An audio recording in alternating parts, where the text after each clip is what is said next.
बालका उठ, तुला आज मी स्त्री बनवलंय. आज तू स्त्रीची कामं करायची. काय? अरे देवा, एवढ्या गर्मीमध्ये आता जेवण बनवायचं कशाचे? की तू मला उन्हाळ्यात म्हटली तर मी माझं काहीतरी वाईट करून घेईन. उद्या भेटायला या. स्त्रियांना अशा फालतू पोरांचे धमक्या रोज सहन करावे लागतात. जेवण बनवा कंटाळा आलाय मला. अरे अचानक कसं काय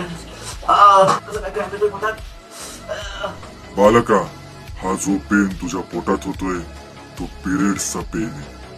स्त्रियांना पिरियड्स मध्ये पण कामं करावी लागतात. काय काय जेवण बनवलंय तू? मम्मी एवढं बघायला जेवण बनवतात काय? मीठ नाही का तिखट नाही? आणि काय काम असतात? चांगलं जेवण बनवता येत नाही तुला?